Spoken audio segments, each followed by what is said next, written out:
Assalamualaikum warahmatullahi wabarakatuh.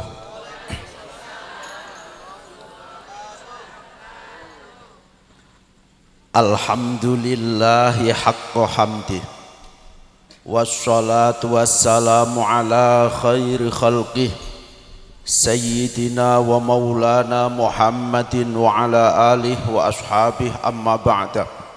Hadratal ahbab wal ashraf, para doro-doro Habib, wa fil muqaddimah doro kawula Habib Fauzi Al-Mahdali, doro kawula Habib Hasan Al-Musawwa, doro kawula Habib Muhammad bin Ali Al-Mahdali.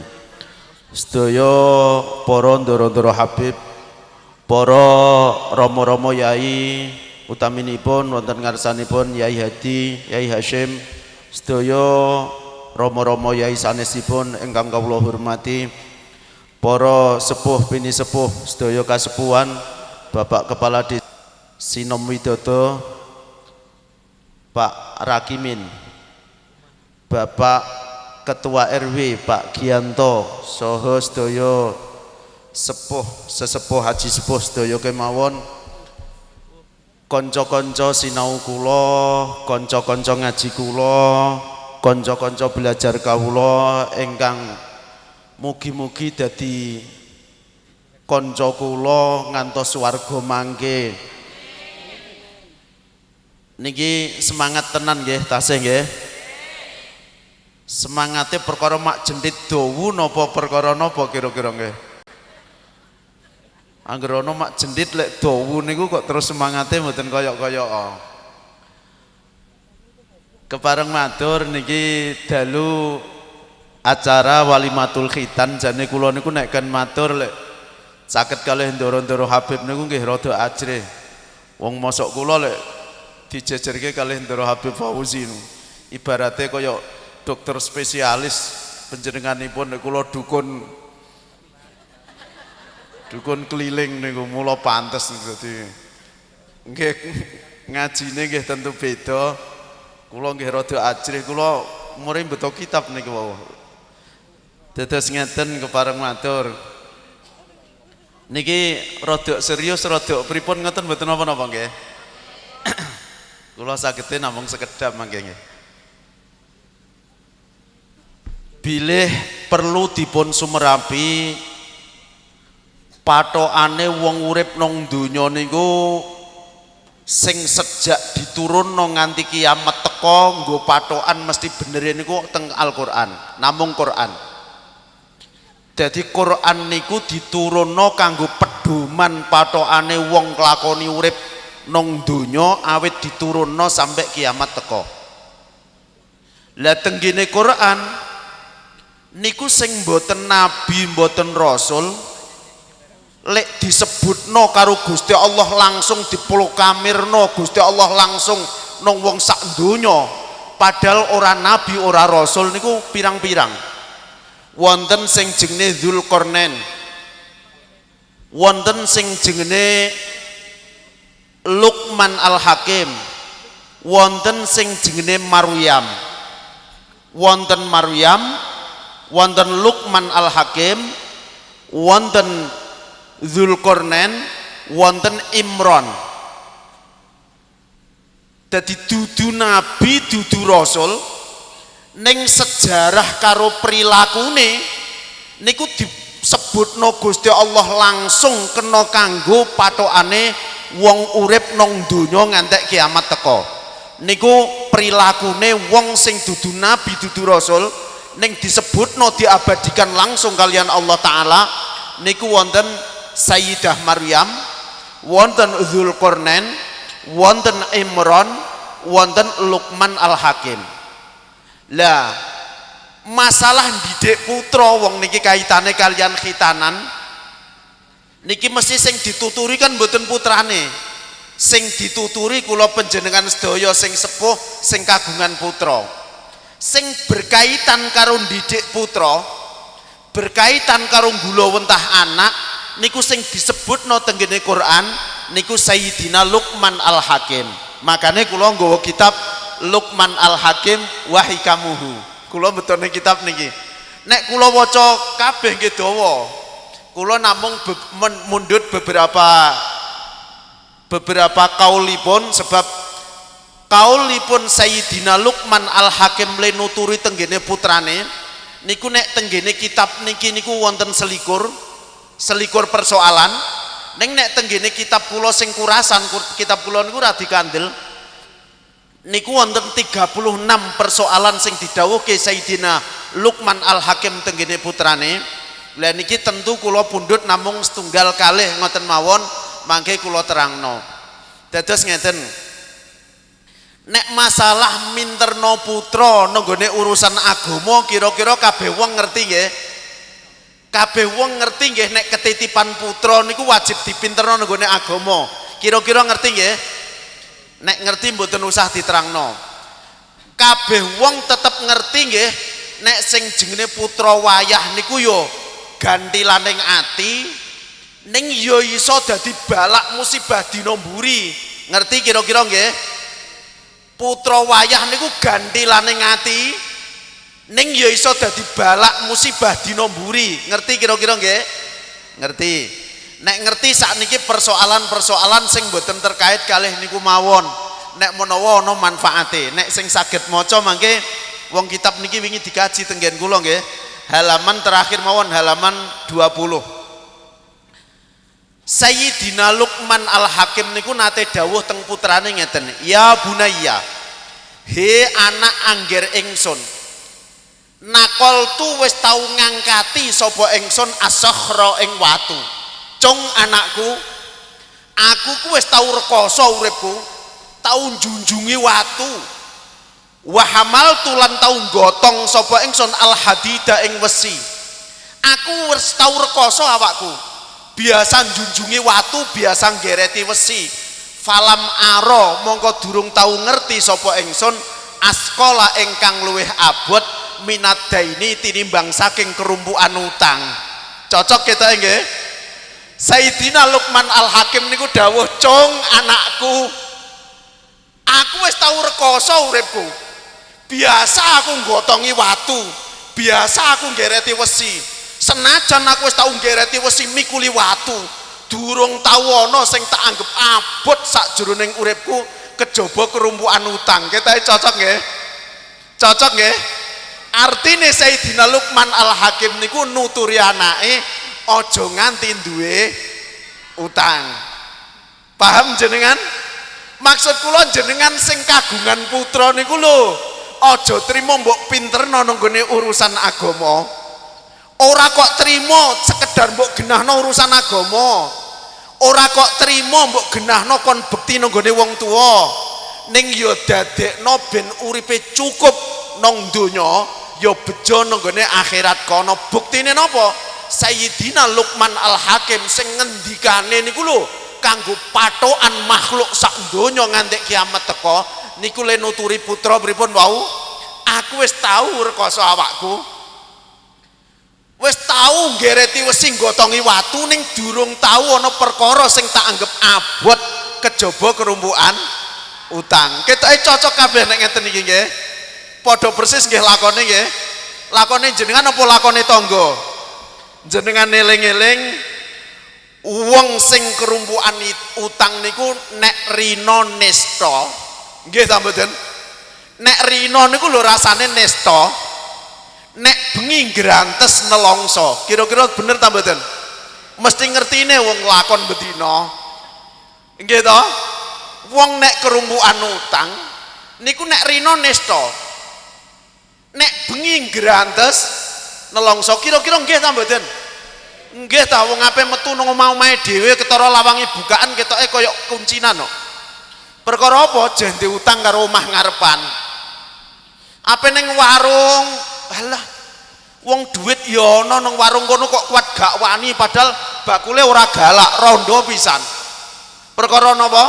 Nang kono ana sing ngutangi, wis tak golek warung liyane. Bosong malih mlaku waduh golek warung liyane jebul nang warung sing kono malah ana maratuwane gak sida neh. Lho ape ngopi kuat ra sida padahal duit ana. Perkara napa? Wong niku pancen nek kerumpukan utang, nek rina niku lho rasane nesta, nek bengi ngrantes atine nelongso. Jenengan ora usah mikir ngeten, jane wong tek utang niku sing mesti geno. Kula nate matur teng panjenengan ketoke mbah kapan nek menawa jenengan ijeh eling, jane dadi wong niku ora usah isin nek ketok miskin, ning isino nek etok-etok kaya wong sing sugih donya. Bener kira-kira? Jane ora usah isin kowe iku ketok miskin, ning isino nek kowe iku etok-etok kaya wong sugih donya. Karepe kepengen pamer omahku ku tingkat semene padahal donyane wong liya, trimo dienggo bangun bloko. Duitku lho tumbuk undung, sing kandha sapa? Duwite bang, jenengan mek ngitung bloko, mek ngedoh-dohno bloko. Ben ketok bangga nang ngarepe wong liya. Mergo napa? Rata-rata wong kerumpukan utang niku perkara gaya hidup ndekne gak iso betahno kondisi sing ditampa. Makanya jenengan jane roh rumuse ora usah isin nek kowe iku ketok miskin, isino nek kowe iku etok-etok kaya wong sing sugih donya, rumangsane nang ngarepe wong liya kaya yo padahal donyane sapa? Sing mbok dono donyane sapa? Sing mbok etung duwite sapa? Makane sing pun kaya ngeten iki sampean kudu roh, utang niku adalah jatah uripmu dina mburi sing wis kadung mbok gunakno saiki. Mudeng sampean? Utang niku jatah uripmu dina mburi, jatah rezekimu dina mburi sing wis kadung mbok gunakno saiki. Lah celengan simpenan niku jatah urip sing wis mbok miliki dina niki kanggo jatah urip masa depan, niku jenenge celengan. Lho, jare wong ngaji tasawuf dipengen nyelengi Kang, iku jenenge tasawuf goblok. Jenenge tasawuf goblok. Sampeyan tak doi, kula kan nate matur ngeten. Bondo donya niku angger manggone nang tangan ira, ora sampe nglilibi ati ira, mongko tetep nggawa manfaat, nggawa guna senajan akeh sepira. Bondo donya angger manggone nang tangan ira, mongko tetep nggawa manfaat, nggawa guna senajan akeh sepira. Suwalike nek ana bondo donya kok manggone wis nglilipi ati ira, tetep ngregasakno, tetep ndadekno cilaka senajan sithik kaya apa. Artine awak dhewe dadi wong tasawuf niku diajari karo Kanjeng Nabi, wong urip nang donya niku pantes nek duwe bondo sing ora astur ndadekno cilaka iku nek bondo iku mau wis nglilipi ati ira. Padha prau iku lho pantes wong ana prau mlaku kok nang dhuwur banyu, sing ora pantes tur ndadekno cilaka iku nek banyune wis munggah prau. Mudeng sampean? Dadi kula wangsuli bondo donya niku angger manggone trima nang tangan ira, nang kekuasaan ira, tetep nggawa manfaat, nggawa guna senajan akeh sepira. Ning nek bondo donya iku mau wis nglilipi ati ira, mongko tetep gawe cilaka, gawe sengsara, gawe rekoso senajan jumlahe ora sepiruwa. Mergo napa? Tasawuf niku wong tasawuf, wong zuhud ora kok melarat donya.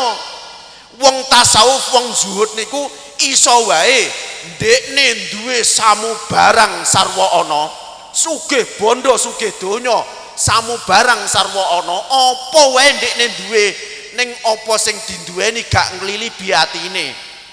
Suwalike ana wong sing mlarat-rat apa wae ora duwe, ning rina wengi esuk sore sing dipikir mok donya bloko. Lah wong sing kaya ngono iku wong cilaka. Ibarate sing sering tak kandhakno nang jenengan, kula aturke nang panjenengan, wong zuhud niku mboten kok mlarat donya.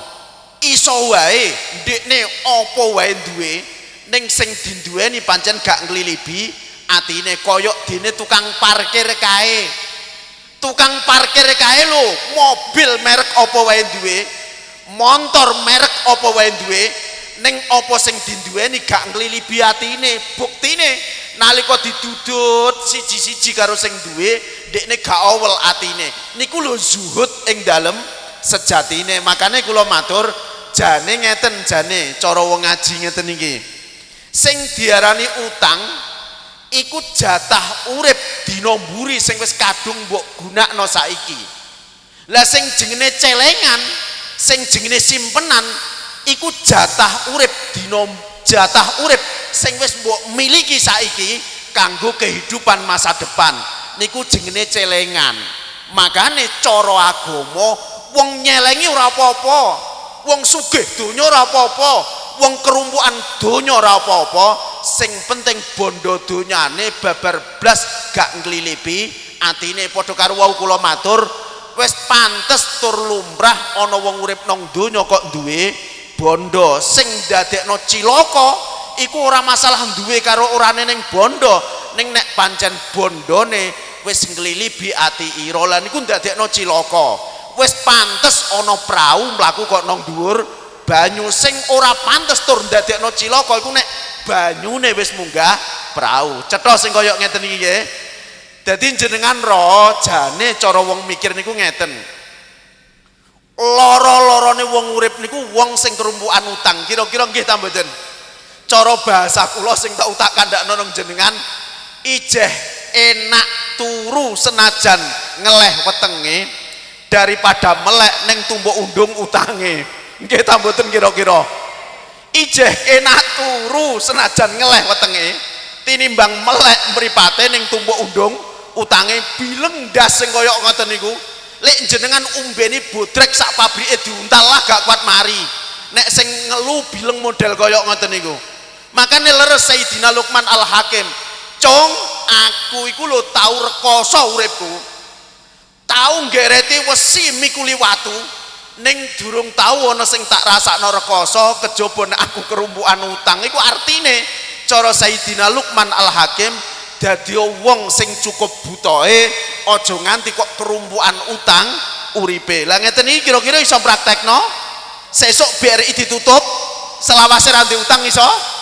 Saged kira-kira? Kula kok blas ora patek ngandel jenengan niku. Kula niku kawit biyen mula, nggih niki tenan. Kula niku kawit biyen mula takokno kanca-kanca sing pun dangu tenggen kula. Kula niku duwe prinsip dan kula nyontoni. Kula niku duwe prinsip dan kula nyontoni. Alhamdulillah urip kula niku gak ndek utang masih sak rupiah. Sak rupiah. Aja meneh kok 5 rupiah apa 50 rupiah. 1 rupiah kula mboten gadah utang. Dan kula niku melakukan niku puluhan tahun mboten kok sedelok. Apa kabeh wong terus sampean kepenak atake urip sing kandha sapa kabeh wong niku ya ndek butuh kaya sampean. Jane kudune sing ra ndek utang sampean. Wong model kaya kula ni malah cara wong rino wengi esuk sore awet jam 5 fajar sampai pendak jam 10 bengi penggehane mulang ngaji kok. Ora kok berno sawah, ra duwe toko, ra duwe apa, kebutuhan yo duwe padha wae. Ning nyatane ra ndek utang kula kok sak rupiah. Kula niku ngajari teng kanca-kanca sing tenggen kula, khususnya sing gak lawas-lawas. Aja nganti duwe utang masih sak rupiah. Aja nganti duwe utang masih sak rupiah. Niki nyoto, apa meneh kok utange perbankan sing bank konvensional repot sampean tak kandhani. Repote niku cetha macem-macem keterangane sing jenengan roi. Ngeten nek jenengan jera percaya kalih ucapan kula. Wong sing ndek utang cara wong mbok pikir piye le? Wong kok bungah nyetel duit, ngitung duit padahal ora duwite ndekne goblok ta goblok. Wong kok bungah ngitung duit padahal ora duwite dhewe goblok ta koplak sing mesti cara sampean. Ya padha ana wong rino wengi esuk sore kok peng-pengan lek nyambut gawe mbasa entuk hasil diwehno wong liyane, distorno wong liyane, goblok ta koplak. Lah nggih niku kan wis saka loro niku tok kan ya wis ngelu sampean le mikir. Nomor 1 seneng ngitung duit padahal ora duwite dhewe. Lho kok seneng ora gendeng jenenge. Ya padha sing nomor 2 peng-pengan le nyambut gawe mbasa ana hasile diwehno wong liyane. Iki bagiane kono 3%, bagiane kono 3%, ndekne mek dibengis nyawane bloko. Nggih ta mboten? Niku durung nek urusan agama. Nek kaitane karo perbankan sing konvensional jenengan ngandelo niku ndadekno suda berkahe le nyambut gawe. Suda berkahe le nyambut gawe. Wong sing ekonomine diputer karo perbankan konvensional iku mbok kon rukun rumah tanggane ora iso. Mboten masalah piye-piye. Niku masalah mergo rezekine niku lho suda barokah. Mbok kon rukun ora iso. Nek ora pegatan iso. Ning seminggu 7 dina sing sepisan gawe anak 6 dina keplak-keplakan. Niku tenan bojone nang ngarepan TV kudu disempar. Perkara napa lho ndas bileng je. Sesuk iki jebul tanggal 1 durung ana cadangan blas ngono. Roh bojone rumasane kaya roh kompor. Kudu ditandu ngono wae. Nggih, wong angger jam tanggal semono ku terus sirah murup kok. Iku mang kok ketune ora dikeki cedak kulkas apa cedak apa gampang disirami ngono kobong ngono. Makane sampean tak kandhani wong sing perbankan konvensional mbok kon barokah iku ora iso. Niku lagi urusan tentrem. Durung urusan salat. Wong ku lho nek wis mepet tanggal sesuk BRI cah salat ndak iso khusuk kira-kira. Saged khusuk kira-kira? Aku blas ora percaya. Ucuk-ucuk rumangsane lagi ana gedhok-gedhok lawang teratapan kudu lek tiba. Nggih.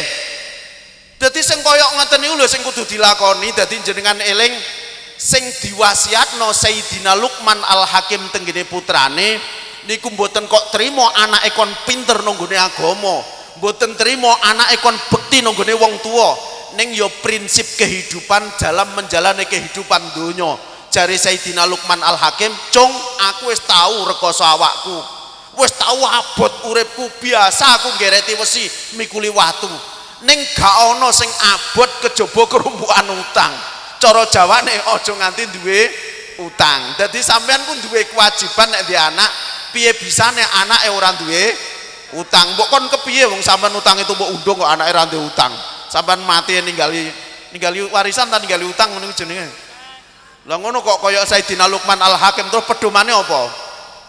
Pedomane apa le urip? Wong pedomane jane Al-Qur'an. Lah Qur'an niku lho dawuhna nek masalah ngopeni anak gula wentah putra niku tenggene Quran diterangno lengkap kalian Sayyidina Luqman Al-Hakim. Sing sak teruse Sayyidina Luqman Al-Hakim dawuh ngene, "Wa akaltu lan tau mangan sapa ingsun at-thayyibati ing perkara-perkara kang enak. Wa anaku tulan ngrasakake sapa ingsun al-hasana ing perkara-perkara kang kepenak falam aro. Mongko durung tau ngrasakake sapa ingsun syai'an kelawan babar pisan alazza kang luweh nikmat minal afiyati tinimbang saking bagas waras sehat awake." Sayyidina Luqman Al-Hakim dawuh nang gone putrane, "Cung, aku mangan sing enak kaya apa iku wis tau tak rasakno.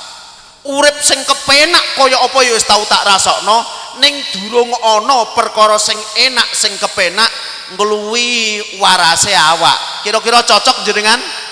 Cocok jenengan? Kula kan nate matur ngeten, panganan umbenan enak kaya apa tetep ora bakalan krasa nek badan sekujur rasane lara. Panganan umbenan niku lho ora enak kaya apa tetep ora bakalan krasa nek pancen badan sekujur rasane lara. Apa gunane apik omahe ning wuta mripate, bawur mripate. Omahe apik lah ngegekno tanggane lah iku. Misalkan sampean ki omahe mbah entek pirang miliar ning sampean mripate ra roh, ngegekno sapa sing mesti? Ngegekno tanggane. Wah, apike tanggane sing liwat ngono. Sampean dijedhetno tembok karo dijedhetno nang ngamben glodakane ora roh bedane kok. Mergo mripate ra roh. Ya padha panganan umbenan iku lho enak kaya apa? Senajan enak rasane, apa gunane nek lara untune kira-kira? Kan ya tetep ra ono gunane. Ya padha kasur iku lho empuk rasane.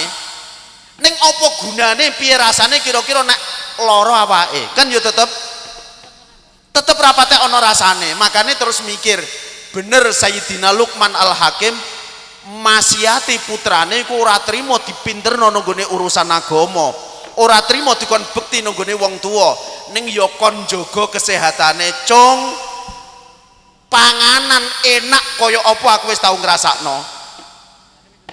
Umbenan enak kaya apa aku wis tau ngrasakno. Urip sing kepenak sing kaya apa aku wis tau ngrasakno. Durung ana sing enak kepenak ngluwi sehate jiwa, sehate raga. Dadi pancen nyata nek cara dipikir, panganan umbenan apik enak kaya apa tetep ora bakalan krasa nek pancen badan sekujur lara. Sing rada aneh kanggo kanca-kanca mriki, sing rada aneh lho niki, wong jaga kesehatan niku ya kudu dipikirno wong tua terhadap putrane. Sing rada aneh nek cara kanca-kanca mriki, awak dhewe niku leluru kaya, leluru bondo niku direwangi mloro raga tenan. Kesehatane dilirwakno wis ora peduli ape sehat ape ora ape lara ora peduli. Ning mbok entuk duit genten entek dienggo namba. Engko nek waras genten ragane diploro nggo luru donya, mbok entuk donya entek dienggo namba. Jane sing edan sing sapa niku? Sing edan sing sapa? Dadi mulai nyambut gawe iku lho. Nyawane dibengis, ragane diploro, ndekne ora peduli lara. Mbok entuk duit entuk donya entek dienggo namba. Engko nek wis waras genten diploro neh entuk duit dienggo namba neh. Sing mesti sing koplak sing sapa niki? Lho niki lumrahe niku wong kaya ngoten niku. Jane mbut gawe ya mbut gawe. Kerja ya kerja, ning kesehatanmu dijaga. Aja nganti kok trimo nyambut gawe kerja luru kaya sampai kesehatane dilirwakno mbok entuk donya genten dienggo namba. Engko nek waras ragane diploro neh kesehatane kocar-kacir maneh entuk duit nggo namba neh. Lho kok gendeng. Lah sing kaya ngeten iki terus iso mikir awak dhewe ngeten. Kula nate matur senajan niki ya rada ora patek kepenak jenengan dungokno mawon. Mergo ngeten lho. Gini oleh wong nyambut gawe kok sampai direwangi kaya ngono. Wong nyambut gawe kok direwangi sampai kaya ngono iku geno. Sampean tak kandhani nek menawa sampean ora tutuk ya aja nyalahno. Ning niki kula matur wong niki ilmu agama ya kudu disampekno. Wong sing awake iso keploro niku namung wong-wong sing keimanane ora sepirwa. Niki tenan senajan jenengan ndungokno rada lara niki. Wong sing iso awake keploro niku namung wong-wong sing keimanan nang jero atine niku ora sepirwa. Sebab nek keimanan nang jero atine niku bener-bener mantep, bener-bener temoto, mongko ora mungkin awake kok keploro. Sebab napa? Sampeyan eling-eling ucapan kula niki. Ucapan kula eling-eling. Apa sing dijatahno kanggo awak ira? Apa sing dijatahno kanggo awak ira? Tetep bakal mbok tampa, tetep bakal mbok rasakno senajan setiap teko iku mbok tinggal mlayu apa mbok tinggal lunga. Apa sing dijatahno kanggo awak ira awet dek zaman semono tetep bakal mbok tampa, bakal mbok rasakno senajan setiap teko iku mbok tinggal mlayu apa mbok tinggal lunga. Lah suwalike apa sing ora ditetepno kanggo awak ira ya ora bakalan mbok tampa, ya ora bakalan mbok rasakno senajan mbok gudak mubeng jagat mubeng donya soroh raga totoh nyawa. Lho nek keimanane jenengan mantep, anane mbok tampa, anane mbok rasakno iku mergo jatah ndek semono. Anane ora mbok tampa ku ya mergo ora ditetepno ndek semono. Monggo terus sampean iso mikir ngene, iso mikir ngene. Ngene lho Kang, jane api-apian. Umpama tak enteni karo ngojah ngaji ngopah ngopi lari-lir ngono, kira-kira koyok kandham tenan ta Kang?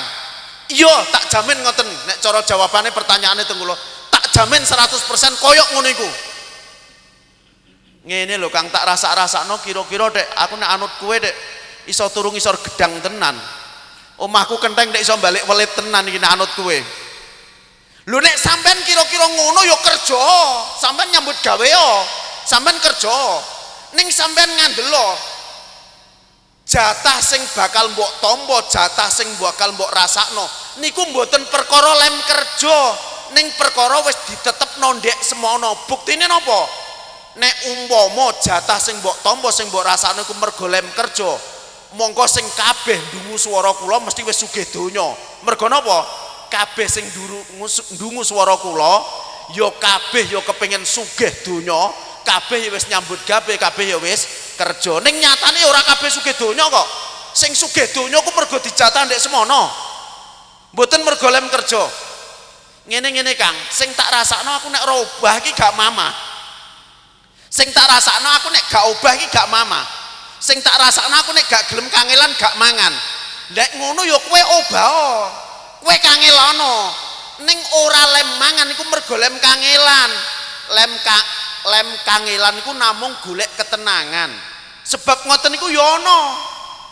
Tenggene Quran niku diterangno, Nabi Ibrahim niku nate matur tenggene Gusti Allah.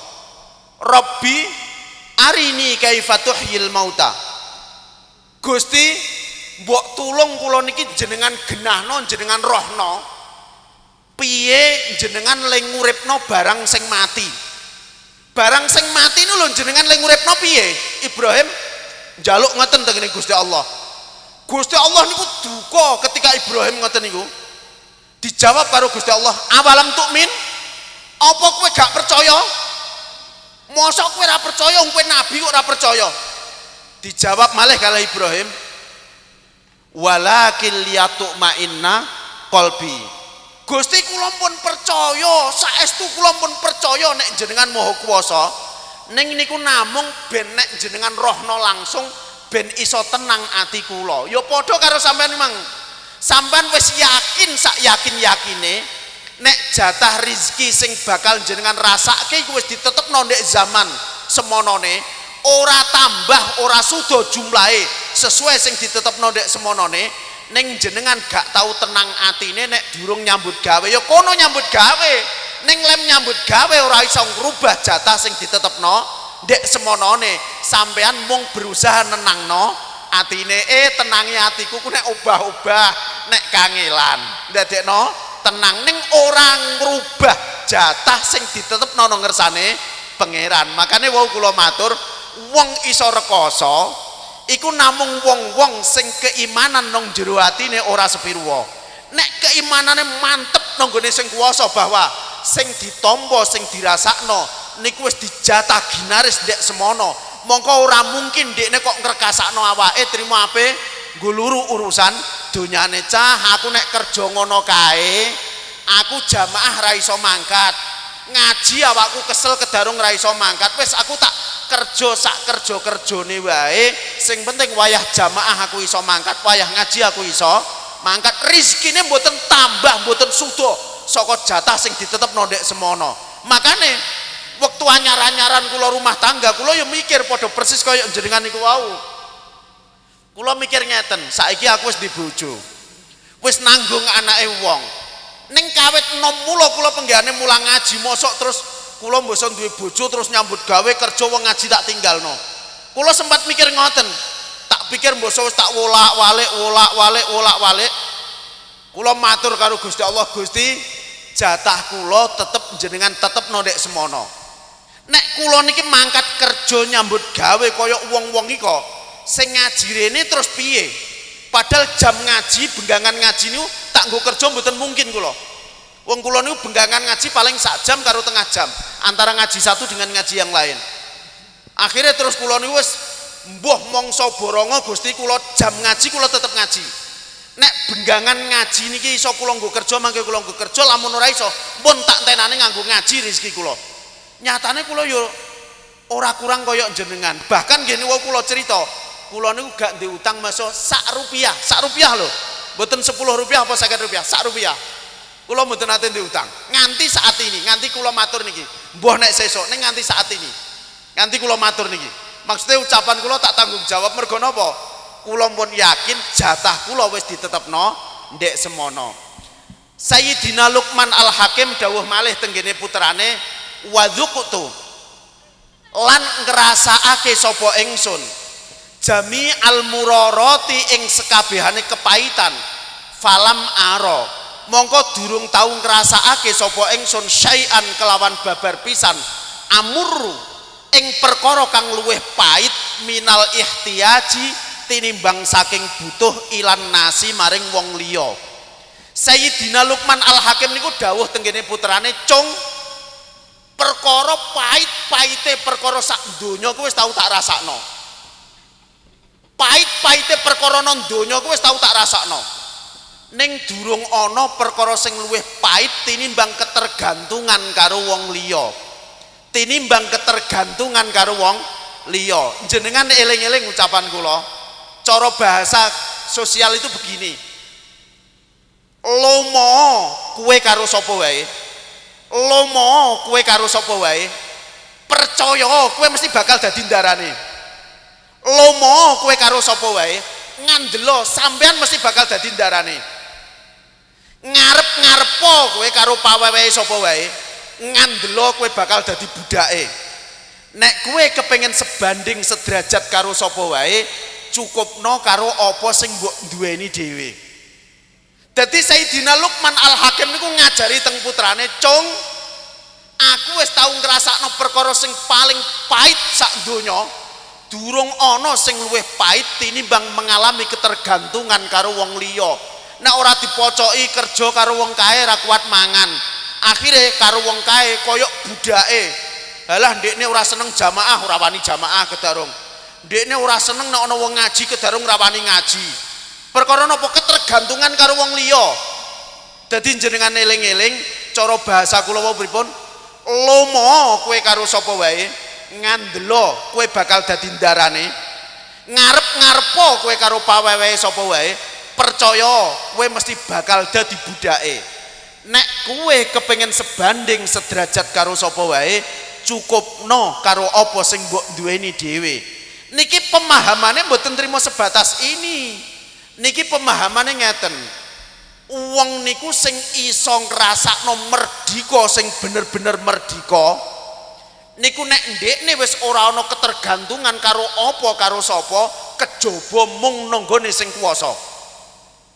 Wong iku lho lagi iso ngrasakno bener-bener merdika sejatining merdika nek ndekne wis ora ana ketergantungan karo sapa-sapa kejaba mung nanggone sing kuwasa. Nek ndekne jeh ketergan karo bose ora mungkin ndekne iso ngrasakno merdika sejatine.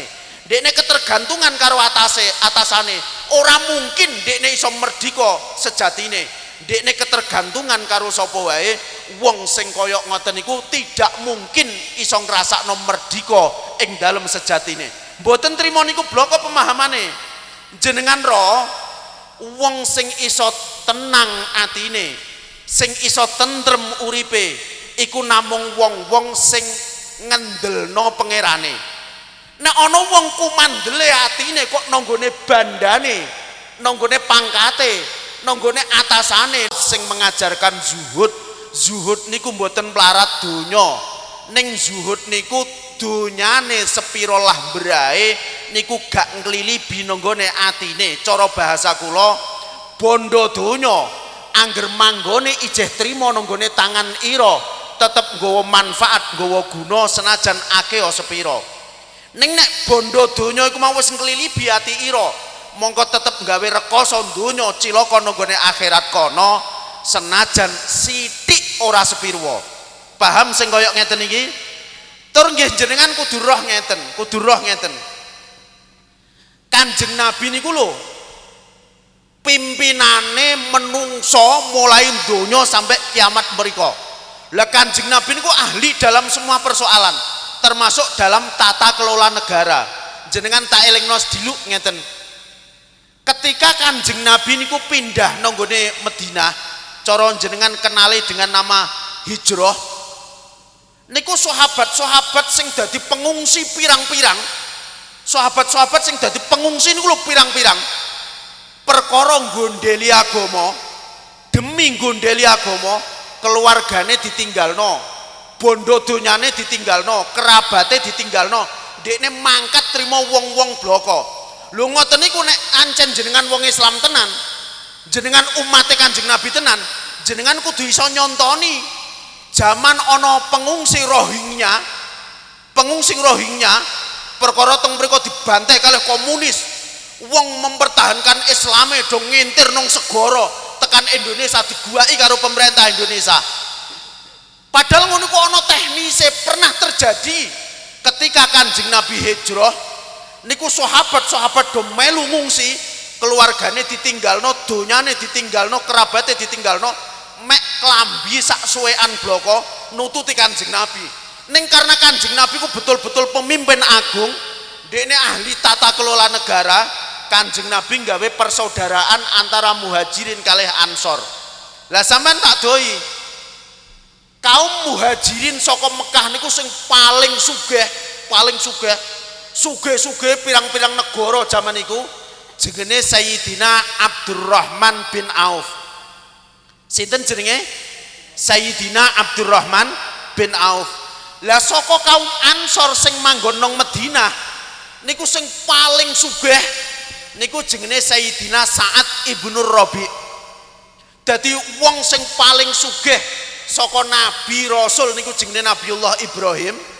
Nek saka sahabate Kanjeng Nabi saking kaum Muhajirin niku jenenge Abdurrahman bin Auf. Nek saka kaum Ansor jenenge Sa'ad ibnu Rabi. Lah ketika Abdurrahman bin Auf niki nututi Kanjeng Nabi mek nggawa pakaian bloko sing diganduli Kanjeng Nabi demi mempertahankan agama, Kanjeng Nabi nyedulurna wong sugih, dintukna wong sugih. Sa'ad ibnu Rabi ditimbali Kanjeng Nabi, sampeyan Kang sing padha sugih karo Abdurrahman bin Auf niki tulung openi ben dekne iso bertahan nang kota iki. Lho ngono ku jenenge Sa'ad bin ibnu Rabi niku padha persis kaya garwane panjenengan. Muni ngene karo Abdurrahman bin Auf, jenengan saiki dadi dulurku. Sampean roh wong sing paling sugih nang Mekah iku sampean. Ning nek Madinah kene sing paling sugih niku kula. Donyane kula ora iso sampean bayangno saking breyae. Saat Ibnu Rabi matur ngeten, sampean tak paro donyaku. Donyaku tak paro. Sing separo tak wehno sampean. Lah sing separo tak nggone aku. Bojoku papat. Ayo sampean tak kenalno, sampean milih loro sing mbok senengi tak pegate, engko kawin sampean, sing loro ijeh tetep dadi bojoku. Padha persis karo bojone sampean nggih? Padha nggih? Mbasa ngono sing jenenge Abdurrahman bin Auf niku wong pancen sugih niku pawaan. Sugih niku gawan. Abdurrahman bin Auf jawabe mboten kok terus yo kaya sampean ora. Jawabane ngene, "Mpun mboten usah." Ngeten mawon. Tulung kula niki doi pasar Madinah niku teng pundi? Tulung kula niki doi pasar Madinah niku teng pundi? Oh nggih nek ngoten monggo tak tuntun, dituntun karo Sa'ad ibnu Rabi. Mbasa dituntun tekan pinggir pasar, aku silai modal sampean enteni kene. Kula silai modal enteni ning kene. Terus disilai modal tenan. Dagang sekesuk sampai pasar tutup. Lho niku modale dibalekno. Sayyidina Abdurrahman bin Auf iku ijeh duwe sisa keuntungan sing cukup nggo bertahan 40 dina.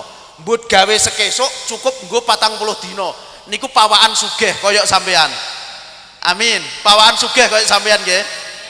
Dadi sugih niku pawaan nek gambar sampean senajan bojo mbok betheti mbok kon ngeleng nang gone Sumatera. Ning nek balungan melarat yo tetep kere ta melarat. Tetep melarat niku balungan nek gambar ngoten niku balungan. Makane nek ele bojo mbok dideloki gambare sing balungan sugih ngoten. Oh ya kena mawon dideloki niku kena. Jenengan nek ora percaya nek sugih niku pawaan, nek jenengan nek ora percaya nek sugih niku pawaan niki tenggene kitab niku kula terangno pisan. Abdurrahman bin Auf niku diceritani kalih Kanjeng Nabi. Nek besok niku sahabate Kanjeng Nabi sing mlebu swarga paling akhir niku Abdurrahman bin Auf perkara saking sugih. Saking sugih.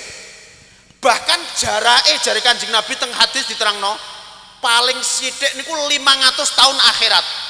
Sahabate Kanjeng Nabi sing fakir wis mlebu swarga kepenak niku 500 tahun akhirat lagi Abdurrahman bin Auf iku nusul nang gone swarga.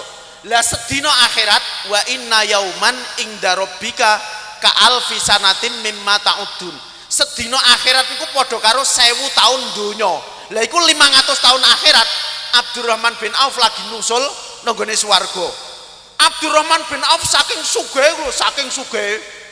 Iku nangis rina wengi, mikir kaya sampean, aku bisane melarat carane piye ya? Ben lek iso mlebu swarga dhisik carane piye? Bisane jatuh melarat carane piye? Ben melarat, ben fakir carane piye? Iku lak persis sampean leh. Masya Allah. Abdurrahman bin Auf dikandani Kanjeng Nabi nek perkara le mlebu swarga keri pisan, terus berusaha kepengen melarat. Delalah nek ana lakon nek ngeten. Sahabat-sahabate Kanjeng Nabi niku perang Tabuk niku berbulan-bulan. Musim panen kurma. Lho niku perkara do mangkat perang kabeh sing lanang-lanang, kurma niku do bosok nang wit. Bosok nang wit sampai mulai perang iku kurma iku durung diunduh padahal wis bosok. Sayyidina Abdurrahman sewenenge ra umum. Sahabat-sahabat liyane do tangisan, aduh piye iki? Panenan tontonan bosok bloko ora payu didol, ngene iki terus carane kepiye? Do tangisan wong sak negara perkara kuwatir kaliren panenan kurma bosok.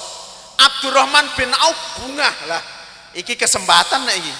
Kesempatan aku iso melarat tenan iki. Abdurrahman bin Auf membuat pengumuman di masjid, di pasar-pasar digawe pengumuman, sapa sing kepengin adol kurma senajan wis bosok leok kaya apa tetep dituku rego normal, rego sing paling apik, jumlahe ape pirang pental, ape pirang ton, gak ana sing dinyang, kabeh setara nang Abdurrahman bin Auf. Wah, sahabat seneng untuk pengumuman ngono niku nang masjid karo nang pasar-pasar. Kabeh kurma bosok niku ditimbangi pentalan tontonan dituku kalih Abdurrahman bin Auf. Abdurrahman bin Auf niku lho suwenenge ra umum, alhamdulillah aku iso entuk dalan swarga, iso mlebu cepet. Iso mlebu cepet nang swarga. Mergo aku bangkrut perkara kurma bosok. Bosok wis duit wis ditampa kabeh, wong do seneng kabeh. Sak kota iku lho seneng kabeh. Mergo kurma bosok payu kabeh, regane larang. Abdurrahman bin Auf ya seneng, sing wong-wong ya seneng. Abdurrahman bin Auf terus mikir, lah iku terus diguak nang ndi? Wong kurma sing duwe mak aku bloko. Keri-keri ujug-ujug nang Yaman niku ana pagebluk corona. Dadi sing ana corona ora trimo Indonesia. Negara Yaman iku lho ana pagebluk corona. Rajane niku nekakno para medis senegara dikon nglurukno obate. Dijajal obat iki gak mari, obat iki gak mari, obat iki gak mari, obat iki gak mari. Seluruh rumah sakit dikumpulkan, dokter dikumpulkan, mboso dikumpulkan iku kon gawe resep sing iso marekno corona iki apa?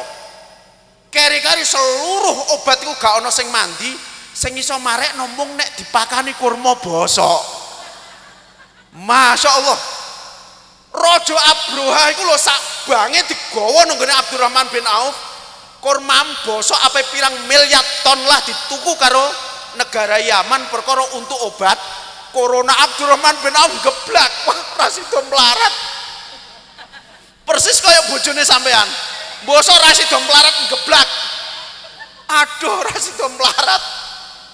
Dadi sampean roh nek ngeten iki, sugih niku pawaan. Balung kere ya pawaan. Wong nek wis kadung dicap sugih sampean ngandelo. Berusaha kepengen melarat tetep digawe sugih. Lah ngeten iki lho sing kula karepno, sugih donya monggo, bandam pirang-pirang monggo, gunakno bondo donyamu kanggo golek swargamu, gunakno bondo donya sing ana kanggo kendaraan tekan swarga. Kesimpulan sing terakhir ben mboten kedawan niki nggih. Kesimpulan terakhir jenengan eling-eling senajan iki campur guyon, wong nek kerumpukan utang iku lho nista nek rino. Lah nek bengi atine ngrantes nelongso, termasuk kewajiban awak dhewe dadi wong tuwa sing dititipi putra iku kudu genahno anake, aja nganti sampe rungkuk-rungkuk kerumpukan utang uripe. Lek genahno piye wong sampeyan kudu mekekelen mikul utange. Sampeyan ro wong kerumpukan utang ku nek rino lara, nek bengi ngrantes nelongso. Rumus sing kudu sampeyan duweni, ora usah isin senajan kowe iku ketok miskin.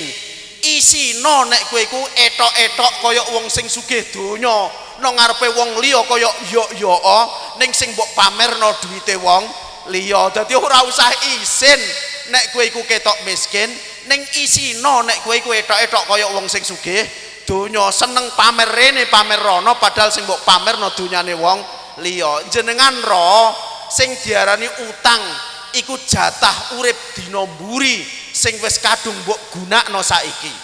Lah sing jenenge celengan simpenan iku perkara sing mbok miliki saiki untuk kehidupan masa depan niku jenenge celengan. Wong tasawuf, wong zuhud iku dudu wong sing melarat donya, dudu wong sing ora duwe apa-apa. Sing diarani wong zuhud niku sejatine wong sing apa wae ndekne iso duwe, ning apa sing dinduweni iku gak nglilibi atine. Jenengan ro ijeh kepenak wong turu senajan ngeleh wetenge tinimbang wong melek waras akale ning kerumbukan utange. Wong sing kaya ngono ku gak bakalan ana kepenake. Jare Sayyidina Luqman sak teruse sampean ro ape panganan iku lho ape enak kaya apa, umbenan ape enak kaya apa niku tetep ora bakalan krasa nek pancen badan sekujur niku lara.